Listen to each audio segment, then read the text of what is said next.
कानून व्यवस्था कहाँ है इस राज्य में? जोर जबरदस्ती यही उनका कानून है और जोर जबरदस्ती से यहाँ राजनीति चलाई जा रही है और दिल्ली से उसका नियंत्रण हो रहा है। जो भी सरकार के खिलाफ आज जोर शोर से अपना आवाज बुलंद कर रहे हैं लोकतंत्र बचाने के लिए, उनके सबके खिलाफ एक साजिश रची जा रही है। कुछ भी हो सकता है, हमले भी हो सकते हैं हमारे सबके ऊपर, राहुल जी के ऊपर। गुंडों की मदद लेकर हम सब पर हमले हो सकते हैं। लेकिन जब से इस देश में 10 साल में हमने देखा है बीजेपी का शासन जहां जहां है या बीजेपी की पुरस्कृत शासन है, जैसे महाराष्ट्र में, वहां लोकतंत्र का,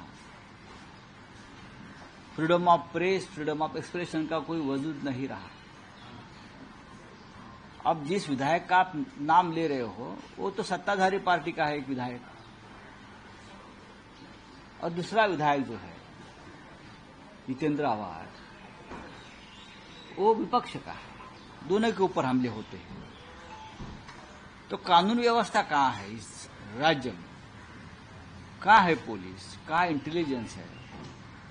ऐसी बहुत सी बातें इस राज्य में चल रही है। महाराष्ट्र बड़ा राज्य है और महाराष्ट्र की जो पहचान है देश में, वो कानून व्यवस्था के लिए महाराष्ट्र पहचाना जाता था कि अगर बेस्ट लॉ एंड ऑर्डर का है तो महाराष्ट्र में है, मुंबई में है, पुणे में है। लेकिन 10 साल में जब से मोदी जी आए हैं, उद्धव जी के कार्यकाल में आपने देखा होगा कानून व्यवस्था ठीक रही।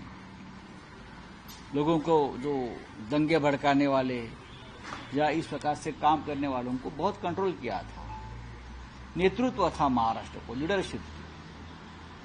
अब सत्ता पर कोई नियम बाह्य व्यक्ति बिठाया है संविधान के खिलाफ जाकर, वो तो गुंडागर्दी करेगा और गुंडागर्दी का समर्थन करेगा। आपने लोकसभा चुनाव में देखा है, उससे पहले भी देखा है। जोर जबरदस्ती यही उनका कानून है और जोर जबरदस्ती से यहाँ राजनीति चलाई जा रही है और दिल्ली से उसका नियंत्रण हो रहा है। जिस प्रकार से दाऊद एक जमाने में मुंबई का अंडरवर्ल्ड कंट्रोल कर रहा था, उस तरह से मुंबई और महाराष्ट्र की सत्ता और ये सब जो चल रहा है ना, दिल्ली से कंट्रोल हो रहा है, गुजरात से कंट्रोल हो रहा है।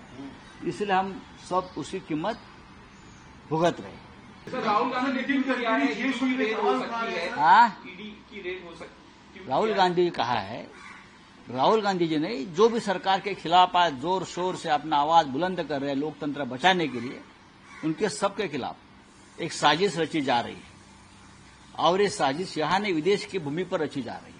ये मैं आपको बता रहा हूं। कुछ भी हो सकता है, हमले भी हो सकते हैं हमारे सबके ऊपर, राहुल जी के ऊपर। मैं इतना कह सकता हूं क्योंकि 1 महीने से जिस तरह से हम सभी लोगों ने राहुल जी के नेतृत्व में दिल्ली में इस सरकार की धज्जियां उड़ाई है, सरकार की नींद उड़ गई। और ये फिर एक बार ये सब गैर कानूनी काम, मिसयूज ऑफ सेंट्रल एजेंसीज करके या गुंडों की मदद लेकर हम सब पर हमले हो सकते हैं।